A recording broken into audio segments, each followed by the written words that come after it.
네, 하노이에서 전해드리는 첫 번째 이상우의 뉴스평입니다. 안녕하십니까? 하노이의 아침을 보내드리려고요. 일찍 일어나서 사진을 좀 찍어봤어요. 이런 사진인데요. 구름이 좀 꼈어요. 이쪽이 구시가지고 요 초록이 녹지가 바로 이제 요 주석궁이 있고 요게 우리나라 국회. 잘 안 보이는데 요쯤에 혁명의 위인이죠. 호치민의 묘소가 있습니다. 그리고 이쪽으로 이제 레닌 공원이 있는데 요쯤 중국 대사관 그 옆에 북한 대사관이 있는 지역입니다. 요 사진을 어제 생방송 라이브 중에 영상을 보여드렸더니 상당히 낙후돼 있다, 큰 빌딩이 없다. 그래서 다시 또 제가 반대쪽으로 돌아가가지고 사진을 찍었습니다. 이쪽은 이제 신시가지 쪽이거든요. 보시다시피 대단합니다. 뭐 쑥쑥 올라가고 있고 현재 상당히 많은 건물들이 건설 중이에요.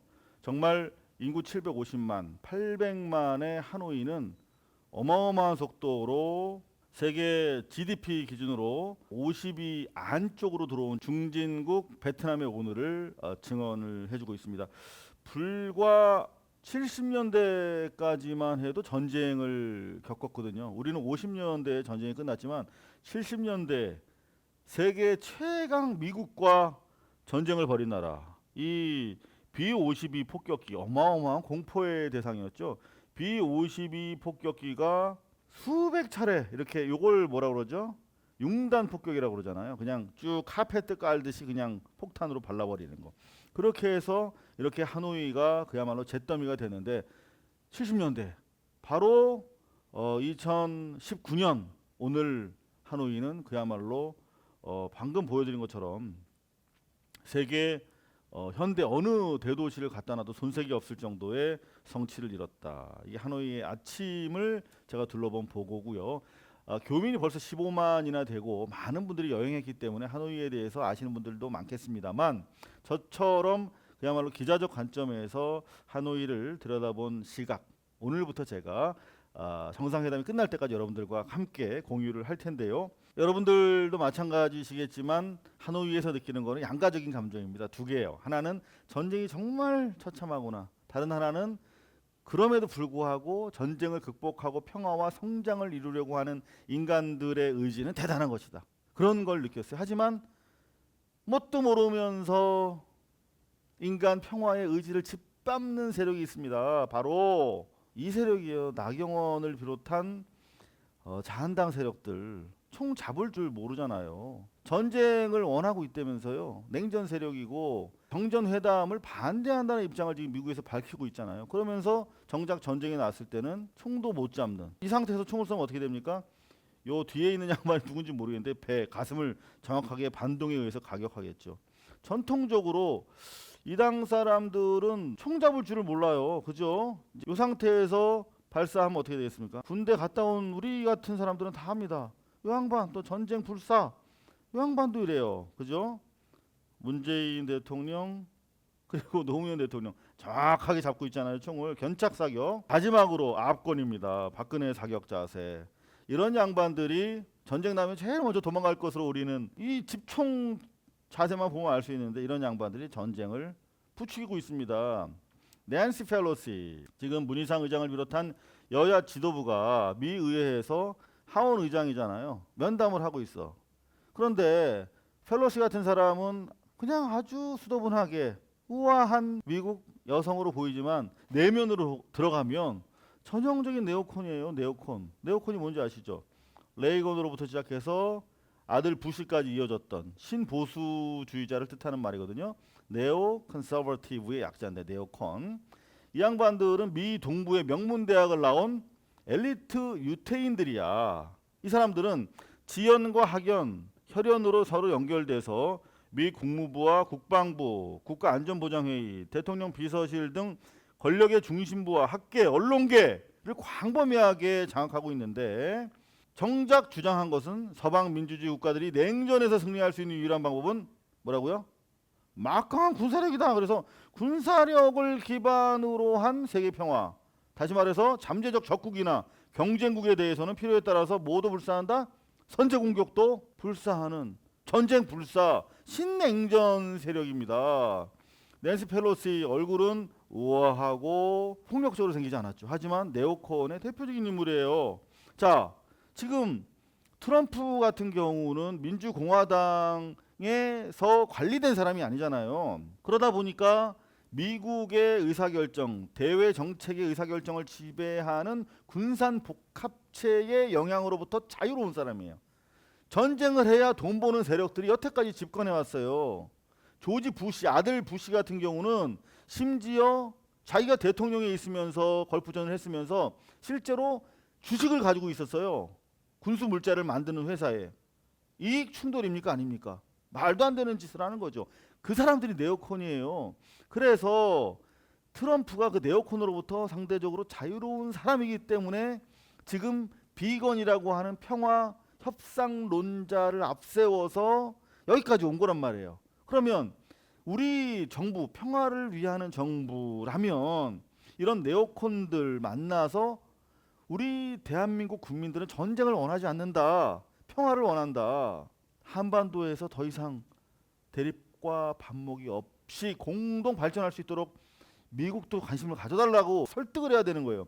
문희상 가서 설득을 하잖아요. 디어 펠로시 이렇게 해가지고 무슨 말인지도 모르겠지만 서예 작품도 전달하고. 펠로시는 네오콘이니까 북한의 비무장화 의도가 있는데 받아들일 수 있겠느냐. 이게 북한이 원하는 것은 비핵화가 아니라 대한민국의 무장해제다. 뭐 이런 식의 말도 안 되는 생각을 가지고 있어요. 그래서 참석자들은 일제히 펠로시가 얘기해 보니까 네오콘 신보수주의자들의 생각을 갖고 있는 것 같아서 우려된다는 입장이에요. 정동영 의원은 트럼프 대북 정책은 미국 민주당 페리 프로세스에 이어서 걔를 같이 하고 있다. 지금 트럼프 대북 정책이 그냥 뚝 떨어져서 미국 조야가 지향하는 대북 정책과 다른 것으로 오인하고 있는데, 내가 그 당시에 통일부 장관이었다. 정동영. 근데 내가 통일부 장관이었는데 이게 페리 프로세스라고 해서 평화를 한반도에 정착시키기 위한 협상 과정과 똑같은 거다라고 얘기를 하고 설득을 하는 거죠. 그런 거 하면은 다른 미국 민주당 의원들도 그 네오콘들이죠. 한반도 비핵화가 이루어지지 않을 것 같다는 회의론을 계속 얘기해요. 그러면 한국 정부를 대표해서 국회를 대표해서 갔으면 계속 설득해야 되는데 정말 죄송합니다. 이 사진을 안 보여드릴 수가 없네요. 남호경원 자한당 대표는 원내대표는 펠로시 의원을 만나서 손을 잡고 펠로시의 입장과 동조한다. 상당수의 대한민국 국민들이 전쟁 반대하는 정전협정을 반대한다. 이런 식으로 얘기했어요. 보세요. 마이웨이. 지금 국회 대표단이 계속 네오콘을 설득하고 있는데 나경원만 띡 가서 전 현직 관료들을 만나면서 네오콘이죠. 종전선언하면 안 된다. 이게 무슨 말이에요? 종전선언하면 안 된다는 말은 뭐예요? 전쟁 상태를 유지하자는 거잖아요. 대한민국 국민으로서, 국회의원으로서 이게 할 말입니까, 여러분? 정말 보자 하니 정말 과연 지금 자기 총 잡을 줄도 모르잖아. 집총할 줄도 모르면서 미국 민주당 공화당 지도부, 네오콘 지도부를 만나서 국민 우려를 전달하고 있다는 거야. 이게 기본적으로 어느 나라 국회의원인지 정말 알 수가 없습니다. 이런 가드너 상원의원, 이 양반도 상당히 네오콘적인 사고를 하는 사람인데 딱 만났어. 펠로시만 만난 게 아니라 이 가드너 의원, 상원의원 같은 경우는 지금 트럼프의 평화 프로세스가 정치적으로 자기 마음에 안 드는 거지. 그래서 딱 마주 앉아서 강효상, 조선일보 출신 강효상, 전쟁을 원하는 냉전 매파 세력들과 마주하면서 가드너의 손을 들어주고 있어. 그럼 트럼프의 국내 정치적 입장이 자꾸 줄어들 거 아니에요. 아이를 낳기 전에는요, 정말 저희 어머님은 혹시 부정 탈까봐 깍두기가 있으면 이렇게 네모 반듯한 것만 드셨대요. 아이를 낳기 전에는 부정 탄다는 말이 뭐 미신적으로 들린다면 제가 취소하겠습니다. 아이를 낳기 위해서 모든 정성과 정의를 다해야 된다는 뜻이죠. 그런데 지금 우리는 한반도 평화 체제라고 하는 아이를 낳기 위해서 전 국민이 숨을 죽이면서 함께하고 있는데, 공당의 대표라는 사람이 띡 가가지고 매파들, 네오콘들 만나서 전쟁을 우리는 원한다, 종전하면 안 된다라고 설치고 다니는 거. 언제까지 저희가 감내해야 되는지 빨리 총선이 왔으면 좋겠습니다. 네, 이곳은 베트남 시가 바로 한 복판인데요. 이쪽으로는 베트남 주석궁이 있고요. 주석궁에서 오는 길에 베트남 외교부, 그리고 저기에 바로 베트남 주재 중국 대사관이 있습니다. 바로 옆에 바로 보이시는 3층 건물이 베트남 북한 대사관입니다. 주석궁에서, 외교부에서 중국 다음으로 가까운 거리에 위치하고 있죠. 얼마나 양국 간의 관계가 혈맹 우호 관계인지 잘 보여주는 예시라고 할 수 있겠습니다. 대한민국 같은 경우도 청와대에서 미국 대사관이 제일 가깝잖아요. 그죠? 자, 베트남 판빈민 부총리 겸 외교장관이 지금 2박 3일 동안 평양 방문을 마치고 지금 이곳으로 오고 있다고 합니다. 그분이 오시면 정확하게 김정은 위원장이 언제 국빈 방문을 베트남으로 할지 정해질 텐데요. MBC는 24, 5일쯤 미리 와서 절차를 진행할 것이다. 그런가 하면 연합뉴스 MBN에서는 아무래도 북미회담이 제일 중요하니까 하루 전날쯤 와서 끝내고 28일, 3월 1일 천천히 여유 있게 국빈 방문 절차를 진행하지 않겠느냐, 뭐 이러고 있습니다. 언제 와서 어디에 묵는지 글쎄요, 그게 얼마나 중요하겠습니까? 중요한 것은 지금 비건과 김혁철 양국 간 특별 대표가 다음 주에 베트남에 와서 2차 실무자 회의를 갖는다고 합니다.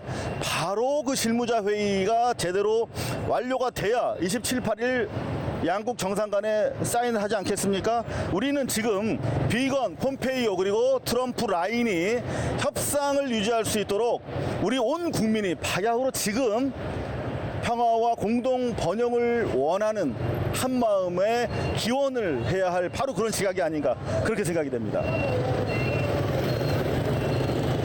고발뉴스 뉴스방 구독 중, 그리고 사카사카. 자, 저희가 하노이에 입성했기 때문에 이제 불시에, 물론 이제 여러분들 퇴근 이후가 되겠습니다만 오후 저녁에 불시에 어떤 사건 사고라든가 특종이라든가 현장을 라이브로 전해드려야 될 사안이 되게 많을 것 같아요. 지금 예측 불가한 상황이 계속 일어나고 있기 때문에요. 그래서 사카사카 종을 활성화시켜 주셔야 된다, 그런 말씀 드리고요. 구독자 15만 5천 돌파해 주셨습니다. 감사합니다. 좋아요, 구독, 공유로 함께 해주시면 더 강한 우리 매체를 키우실 수가 있습니다. 자, 먼저 KBS인데요. 12.9% 소폭 하락했습니다. 왜 그런가 봤더니 보기 싫은 사람들이 많이 나왔군요. 뉴스 초반부터 말이죠. 40년 상처 왜 들추냐, 5.18 유관 단체가 정말 분노하고 나섰습니다. 5.18 단체가 국회 항의 방문했다는 소식, 그리고 징계 결론 못 낸 한국당. 한국당은 징계 못해요. 저 망발 유발자들, 분노 유발자들 징계 못합니다. 한계입니다. 왜냐하면 태극기 모독 부대를 무시할 수가 없어요. 저들은 팬덤이거든요. 태극기 모독 부대와 관련된 주변 유튜브들은 그 안에서 보면 확장성이 되게 있거든요. 북적북적하고 그 안에 빠져 있으면 아주 편협한 시각을 갖게 돼요. 자기들이 잘했다, 지켜달라, 우리가 함께 가자, 지금도 속으로 으쌰으쌰 하고 있잖아요. 절대 한국당은 징계 못 내립니다. 전두환 측 이어서 갑니다. 5.18 논란이 부담스러운 거야. 전두환은 이 새끼들 왜 그래? 조용히 덮고 지나가고 자기는 알츠하이머라고 얘기하면서 배째라 누우면서 재판 불출석하면서 턱 보면 앱니다. 이순자랑 계속 골프 치다가 여생을 평화롭게 마감하고 싶었는데 자꾸 한국당이 자기네 정치적 마케팅을 위해서 그냥 묻어놨으면 좋겠는데 5.18을 자꾸 꺼내니까 전두환은 싫죠. 그래서 알았어 다음 달에 재판 출석할게. 이게 바로 국민의 힘입니다. 국민적 분노가 5.18의 아픔을 장사 속으로 써먹어 이 자식들하고 다시 일어나니까 전두환도 무서운 거야. 자기 또 감옥 갈지 모르겠다, 이런 생각이 드는 거지. 바로 이게 국민의 힘입니다. 여러분, 이 힘 유지해서 2월 27일, 28일 북미 회담까지 쭉 가고 그 이후에 평화체제로, 확고한 평화체제, 한반도 공동 발전을 위해서 힘을 모아갔으면 좋겠습니다. 냉전 세력들 쫓아내고요. 자, 그런가 하면 청와대가 3월 초에 중폭으로 개각을 한다. 박영선 의원이 법무, 우상호 의원이 문체부로 간대요. 거론되고 있답니다. 지금 사실 법무부 사법적폐 개혁이 흐지부지 하잖아요. 박영선 법무장관 되면 나름 이 양반이 삼성에 대해서 문제 제기를 오랫동안 해온 사람이에요. 그리고 정치인이기 때문에 타협적인 입장은 필요합니다만은 법무장관 하면 잘할 것 같다는 생각이 드네요. 자, 뭐 경제 기사 쭉 이어지고 한참 뒤로 가서 끝나기 전에 북미회담 기사가 드디어 나옵니다. 김정은 방문이 본격적으로 조율되고 있다. 이런 얘기. 이거는 북미회담이 아니라 북배회담이니까 사실 아니고, 어제는 북미회담 기사가 하나도 없었어요. KBS에. 지금 우리가 출산 전 이제 보름 2주 남았는데 애 낳기 2주 전에 애에 대해서 아무도 덕담도 안 하고 그냥 집안이 그냥 다른 돈벌이 위주로 굴러가. 그러면 그 아이가 제대로 태어나서 성장하겠습니까? KBS는 적어도 이러면 안 되죠. 오늘 달랑 한 꼭지 했어요. 비건 특별대표 2차 정상회담 후에도 협상을 계속한다. 의제는 10여 개다. 이게 뭐 탁 던져놓으면 무슨 말씀인지 잘 모르실 텐데, 어제 라이브에서 제가 자세히 말씀드렸는데 간단하게 정리해드리면, 지금 우리는 2차 북미 회담이잖아요. 2차. 그러면 1차 때 뭘 했는지를 생각을 해야 되는데 다 까먹었어. 그리고 언론에서 제대로 설명도 안 해줘요. 1차가 뭔지. 세평 비유다. 세평. 새로운 북미 관계, 평화 정착. 요거는 미국이 주로 하는 거고. 비유. 세평 비유만 기억하시면 돼요. 비는 뭐야? 비핵화. 유는 뭐야? 미군 유해 발굴. 요거는 북한이 하는 거야. 북한이 하는 건 지금 다 되고 있어요. 세평만 미국이 결정하면 돼. 그런데 새로운 북미 관계, 그리고 한반도 영구적인 평화 정착, 세평. 요거는 미국이 어느 정도를 줄까를 저울질하고 있는 거야. 그죠? 그러면 폼페이오가 1차 세평 비유의 합의 조항마다 진전을 기대하고 있다. 이 말은 뭐냐면 이 네 가지가 선언적으로 1차 싱가포르, 작년 6월 싱가포르 회담에서 선언됐는데, 요 네 가지 세평 비유 항목마다 각각 합의 조항을 세부적으로 만들어서 진전될 것이다.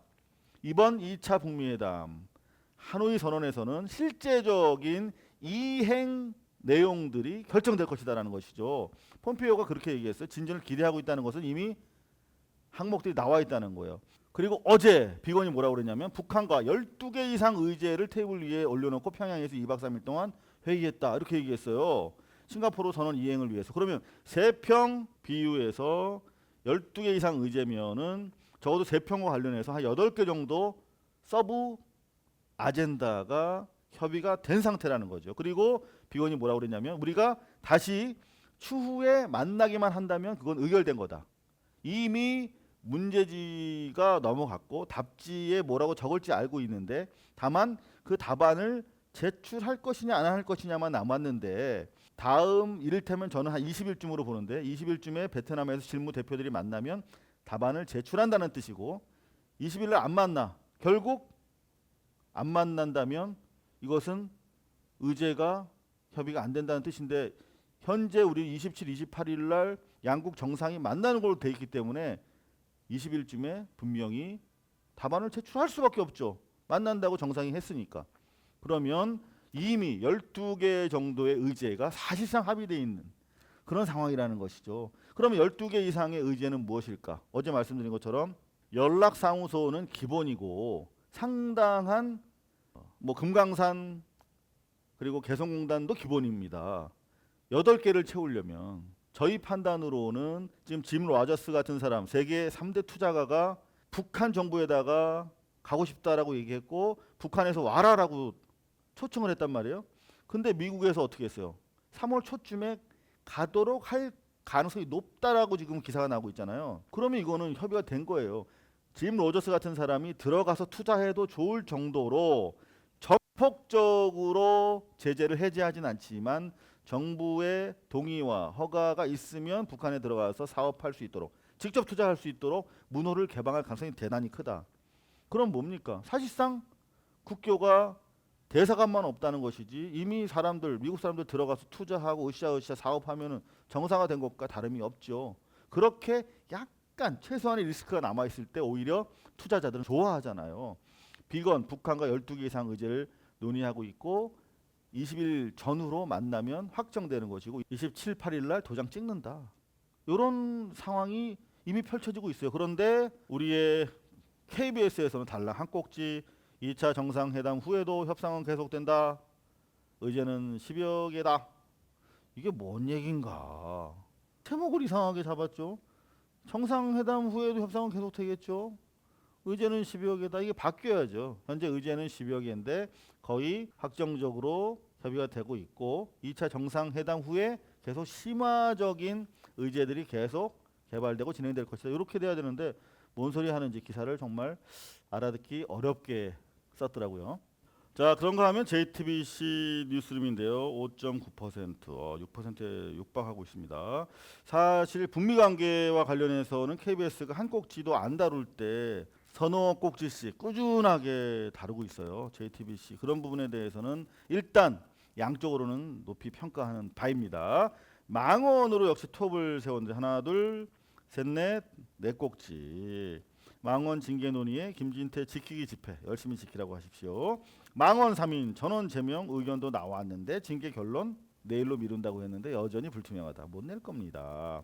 한국당 말만 사과 강력 징계 요구에 말할게요. 서로 좀 잘했다고 정치적으로 이해득실을 따져보니까 괜찮거든. 오세훈 유공자 검증 필요. 자, 오세훈이라고 하잖아요. 오세훈이 참 이런 민중들 민중 창작이잖아요. 정치인에 대한 별명은 너무 잘 지은 것 같아요. 오세훈이. 네, 그걸로 마무리하겠습니다. 자, 종전선언 하나, 둘, 셋, 넷. 뭐 대체로 한 네 꼭지 유관 스트레이트 리포트들이 이어지고 있는데요. 종전선언을 넘어서 평화협정으로 갈 것 같다. 남북미가 위원회를 논의한다. 중요한 특종을 한 것 같아요. 아직 미확인입니다만 특종이에요. 자, 사실은 종전선언은 그렇잖아요. 우리 싸움 안 한다. 선언하는 게 별 의미가 없어요. 그죠? 그런데 물론 많은 나라가 뭐 사자가 중국과 한국까지 곁들여서 종전선언하면 좀 더 구속력을 있겠습니다만은 페이퍼잖아요. 그럼에도 불구하고 필요합니다만은 이미 1차 싱가포르 회담에서 내기안을 합의했잖아요. 예? 세평 비유. 새로운 북미 관계를 모색하고 항구적 평화 정착을 위해 노력한다.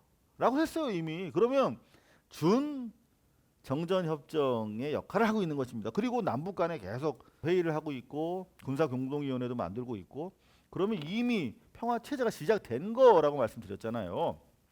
그래서 이번 2차 하노이 선언에서는 그렇게 지금 나이브하게 한가하지 않아요.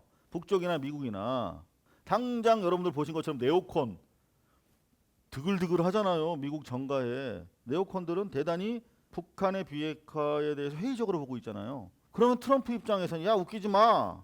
얘네 이 정도 비핵화했어 라고 보여주면서 동시에 자본이 확 들어가가지고 북한을 자본시장화 변화시키는 모습을 매우 구체적으로 보여줘야 할 필요가 있는 거죠. 당장 내년이 대통령 선거니까 올 초에 시작해서 내년 중하반기에는 뭔가 성과가 막 평양에 막 빌딩이 들어서기 시작하고 막 그런 성과를 보여줘야 됩니다. 지금 바빠요. 북한도 마찬가지로. 그래서 이번에 하노이에서 만나면 매우 구체적인 MOU와 관련된 각종 사업들이 사인을 하게 될 것이다. 좀 그렇게 판단하고 있습니다. 근데 JTBC도 저와 같은 입장이네요. 그래서 2차 북미 정상회담에서는 종전협정 이런 차원의 문제가 아니라 평화협정을 위한 다자협의체, 즉 평화협정위원회를 만든다는 거예요. 그리고 이 평화협정위원회는 북미 간에 그리고 한국이 들어가서 3국 간에 한다. 자, 그러면 제가 기대하고 예측했던 대로 28일쯤 대한민국 문재인 대통령이 하노이에 오실 가능성이 대단히 크겠죠. 이런 논의가 적어도 이야기되고 있다면 지금 청와대랑 긴밀하게 조율되고 있을 겁니다. 저는 28일 반드시 문재인 대통령이 이곳에 오셔서 남북한 간에 그리고 미국 간에 3자 간의 평화협정위원회가 공공이 다져지는 그런 기적 같은 이벤트를 기대합니다. 그런가 하면 MBC 뉴스데스크인데요. 3.6% 소폭 올랐습니다. 어떤 내용인가 봤더니 물길 터서 강산 살리자. 4대강 보호 선어계를 해체하기로 했다. 이런 기사입니다. 너무나 당연한 설치류가 싸놓은 똥을 치우는 수순이 앞으로도 마치 4대강 보호 해체하듯이 전 사회적 국면에서 해체돼야 할 것이라고 생각을 하는데요. 그런 유관 기사 하나 둘 3개, 4개가 나왔고요. 그런가 하면 5.18 망발과 관련해서 김진태 구하기 하나, 둘, 셋 이렇게 했네요. 우리 전사들을 지키자. 지만원이 난리가 났대요. 자, 지만원의 케이스. 요새 우두머리인 것 같아요. 지만원이 우리 전사들이라고 표현을 했다는 거예요. 그 김진태, 이종명, 김순례 이들을 태극기 모욕 부대가 지켜야 할 우리의 전사들이다. 국회에 입성해 있는 이렇게 얘기를 했다는데 지만원 씨는 지금 태극기 모독 부대를 사실상 주도하고 있는 그들의 느낌으로는 현자 그런 느낌인 거예요. 그래서 지만원이 어제 밤 10시 넘어서 소집을 했대. 그런데 짠! 이들 김진태, 이종명, 김순례를 지키기 위해서 500명이 다 모였어. 사람들한테 야 모여 그런데 쫙 500명 모이고 그러면 재밌겠죠. 골목대장들은 그런 것들을 아주 소화병적으로 편협적으로 즐기고 있는 듯한 모습입니다. 사실 정상적인 사고방식은 아닌 것 같죠. 여러분들 보시기에도. 자, 그런가 하면은 북미 회담을 하나 둘 셋 뭐 커다랗게 보면은 요 해금강 일출을 보러 간 통일마지 일꾼들 요 기사도 뭐 북미 회담 관련 기사로 볼 수 있으니까요. 자, 단독 타이틀을 걸었는데 엑스파일 보도 함께했던 우리 MBC 노경진 기자 특종을 했네요. 보니까 김정은 위원장이 언제 오느냐가 이곳 하노이 기자들 사이에서는 아주 첨예한 현안입니다. 그런데 북미 정상회담 사흘 전에 베트남에 먼저 입국한다. 이런 내용을 취재했다고 그래요. 그래서 보니까 24일 늦어도 25일 오전에 입국해서 베트남 주석과 정상회담을 한다. 지금 베트남 주석이 캄보디아, 라오스를 27일까지 둘러보는 그런 일정을 가지고 있기 때문에 그 일정이 아마 조정이 되나 봐요. 사실 여러분들 보시기에도 그렇잖아요. 베트남에 딱 왔는데 외국 정상이 왔으면 그 나라 정상이랑 만나서 차 한잔 마시는 게 예의죠. 국빈이 아니더라도. 그리고 나서 뭐 북미 간의 정상회담을 하더라도 하는 것이 모양새가 좋잖아요. 그런데 이 베트남 주석이 외국 순방 일정이 있어. 그래서 혈맹이잖아. 베트남 전쟁 중에 김정은의 할아버지 김일성이 왔을 때 같이 손을 잡고 미국에 대항해서 싸울 수 있도록 군대를 보내줬잖아요. 14명이 사망했다는 묘지도 있어요. 이 하노이에 북한군이 공군력을 보내주고 그 다음에 군수품도 보내줬어요. 그런데 회담 때문에 왔는데 그 손자 혈맹의 손자 김정은이 위원장에 대해서 왔는데 맞이하지 않아? 그거는 좀 외교상 결례죠. 김정은과 만나면 훨씬 국내 정치적으로도 베트남 주석 입장에서는 선전할 계제가 되는데 말이죠. 아마 그 부분이 조율이 된 것 같아요. 여전히 연합뉴스에서는 김정은이 2차 북미 정상회담 후에 베트남을 국빈 방문하게 되지 않을까 이렇게 기사를 쓰고 있는데 MBC의 엑스파일 함께했던 우리 노경진 기자는 취재 결과 24일이나 25일 사흘쯤 전에 미리 들어와서 베트남 주석과 죄송합니다. 제가 이름을 좀 읽기가 힘들어서 응후엔 푸쫑 베트남 주석과 정상회담을 할 것으로 보인다. 이런 취재를 했네요. 그런가 하면 해금강 일출을 취재한 리포트 이호찬 리포트가 들어왔는데 남과 북의 시민사회단체가 함께 해맞이 행사를 열었대요. 새 해맞이 행사에는 남북의 시민사회단체 회원 400명이 참가했습니다. 6.15 북측위원장과 한국진보연대 상임대표 이런 분들이 가셨네요. 근데 재밌는 게 뭐냐면 금강산 해금강을 다녀왔는데 기자들한테 노트북과 ENG 카메라를 불허했다는 거예요. 북한이. 그래서 기자들은 화를 냈죠. 당연히. ENG 카메라로 정말 아름다운 해금강의 모습을 보여주고 싶은데 그건 이해하시죠? 그런 마음은.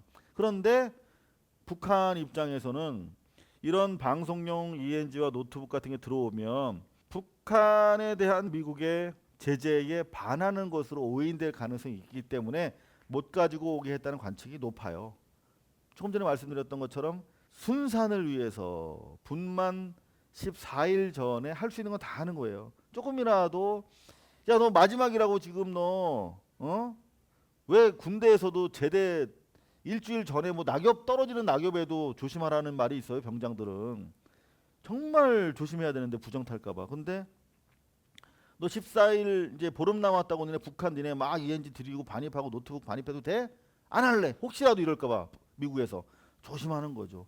정말 조심해야 할 시기에 남호 씨는 미국 가가지고 네오콘들 만나고 손잡고 우리는 싸움을 계속 원한다. 종전 싫어 이러고 있으니 되겠습니까? 자, 마지막으로 상업방송 SBS인데요. 시청률 4.4.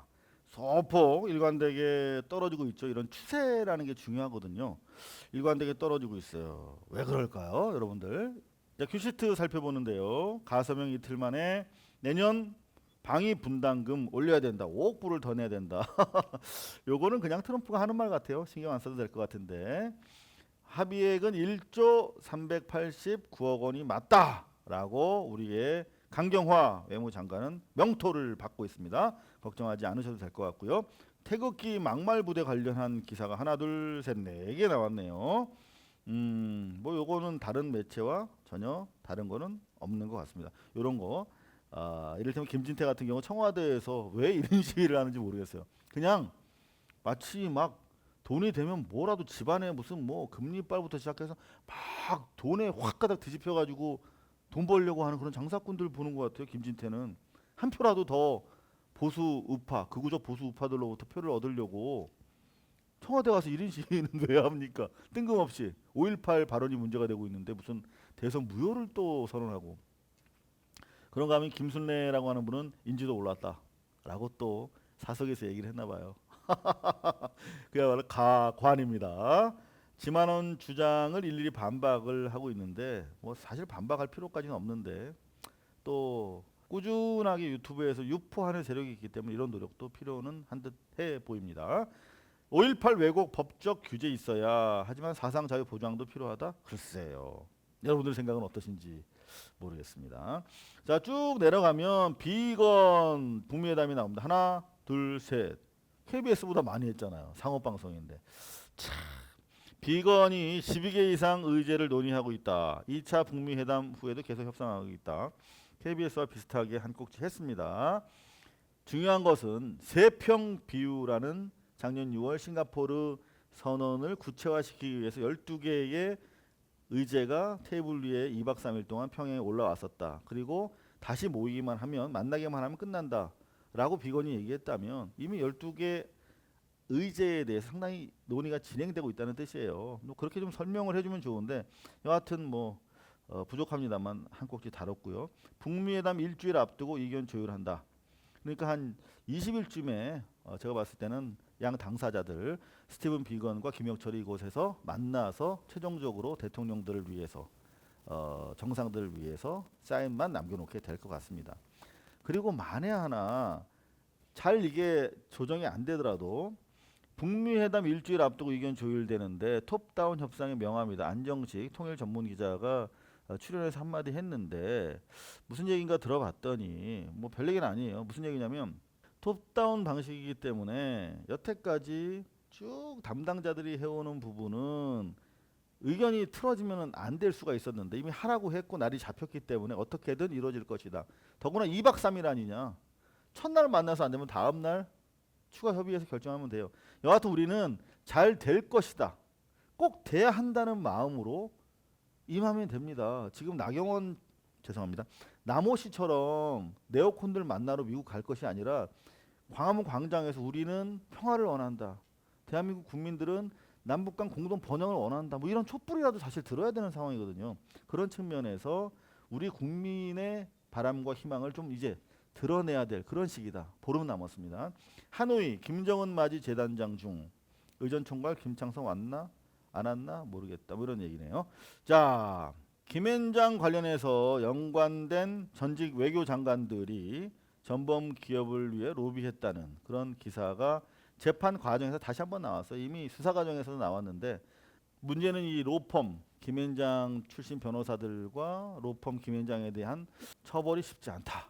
일단 제 생각에는 변호사법 위반으로 변호사회에서 좀 들어가고 그리고 다른 한쪽으로는 세무조사 등을 통해서 강력하게 국가적으로 개입을 해야 될 상황이 아닌가.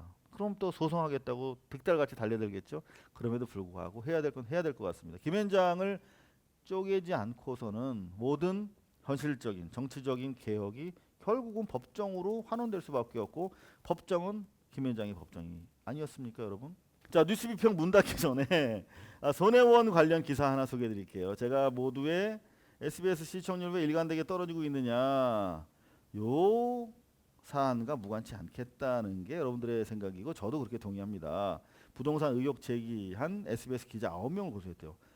대거 고소한 겁니다. 아마 이 언론사에서 이 정도로 집단적으로 기자를 상대해서 고소하는 건 처음 있었던 것 같아요. 제가 소송을 많이 당해본 기자이기 때문에 제 말이 맞을 겁니다. 손 의원 측은 허위 사실 기반한 허위 보도였다 이렇게 주장하고 있는 반면에 SBS는 이해 충돌을 공론화한 보도였다 이렇게 물러나고 있어요. 많은 집을 샀는데 4배까지 올랐다. 이렇게 얘기했지만 투기라고 한 적은 없다. 그리고 이해 충돌이라고 했을 뿐이다. 라고 상식이 충돌하는 그런 답변을 하고 있는데 잘 SBS는 이 고비를 넘겨야겠어요. 그냥 수세적으로 넘기지 말고 적극적으로 잘못된 부분은 시인하면서 국민적인 반감이 반영된 하향 곡선으로부터 벗어나기를 축원합니다. 이상호의 뉴스 비평이었습니다. 고발뉴스는 여러분의 자발적 후원에 힘입어 운영되는 대한매체입니다. 자본과 외압에 흔들리지 않는 언론으로 키워주십시오. 후원 신청은 지금 고발뉴스닷컴에서 접수 중입니다. 여러분의 많은 참여를 부탁드립니다. 감사합니다.